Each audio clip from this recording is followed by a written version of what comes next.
Motion pictures explanation की series में आपका वेलकम है। स्टोरी की स्टार्टिंग में हमें कुछ सोल्जर्स को दिखाया जाता है जो कि जंगल से गुजर रहे होते हैं और एक नदी के किनारे आकर रुकते हैं। उनमें से एक सोल्जर ऐसा होता है जो ना ही सुन पाता है और ना ही बोल पाता है। उस डेफ सोल्जर को नदी के किनारे सोने का एक टुकड़ा मिलता है जिसे वो सबसे छुपाकर अपने पास रख लेता है।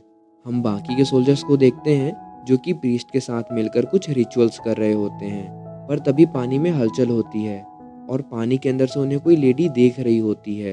जिसके बाद वो जोर जोर से चीखने लगती है और डांस करने लगती है, जिसकी चीख सुनकर वो सारे सोल्जर्स हिप्नोटाइज हो जाते हैं और उसे सबसे पहले पाने की चाहत में उसकी ओर भागने लगते हैं। उसके बदन में इतने सारे जेवर, हीरे और सोने होते हैं कि उसकी पूरी बॉडी गोल्डन शाइन करती है।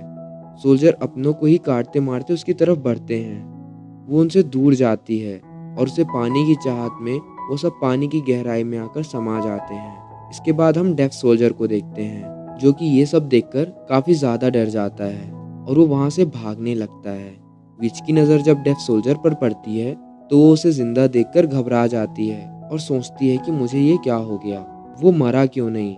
जिसके बाद वो सोल्जर वहां से अपने घोड़े की तरफ भागता है और उस पर बैठकर जंगल के बाहर जाने की कोशिश करता है, लेकिन जल्दबाजी में वो एक पेड़ से टकरा जाता है और गिरकर बेहोश हो जाता है।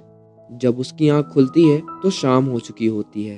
वो थोड़ी दूर चलता है और एक पेड़ के नीचे जाकर बैठ जाता है, पर उसकी आंख लग जाती है।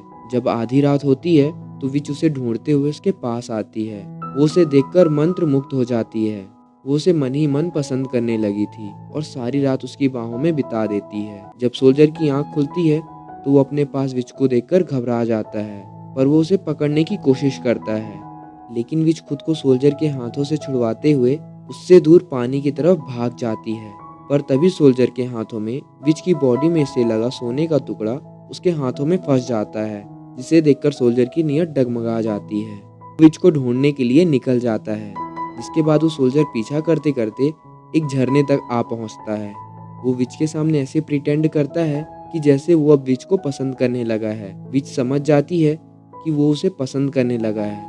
वो उसके पास जाती है, अपना प्यार जाहिर करती है, पर वो प्यार सोल्जर को तड़पाता है। उसके होंठों से खून बहने लगता है, पर फिर भी वो विच को प्यार करने का दिखावा करता है और कुछ देर बाद उसे अपने सर से मारकर बेहोश कर देता है और बेहोशी की हालत में उसके शरीर से सोने और हीरे का एक एक कतरा अलग कर देता है और सारे सोने को एक कपड़े में बांधता है और उसे वहीं बेहोशी की हालत में पानी में फेंक कर चला जाता है। विच की बॉडी से निकला खून उसके प्यार में मिले धोखे की गवाही मांगता है और धीरे धीरे सारा खून नदी के पानी में मिलने लगता है। जब विच को होश आता है तो वो अपने शरीर पर सोने को ना देखकर फूट फूट कर रोती है और अपने प्यार का बदला लेने के लिए वहां से निकल जाती है।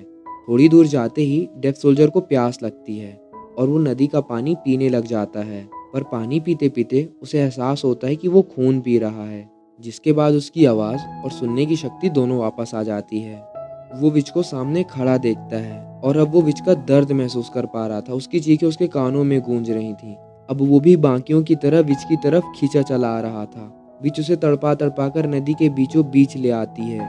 वो सोल्जर को अपनी माया में लीन किए होती है और उसे पानी में डुबाकर उसके शरीर की आत्मा को परमात्मा से मिला देती है। इस तरह वो अपने प्यार का बदला लेती है।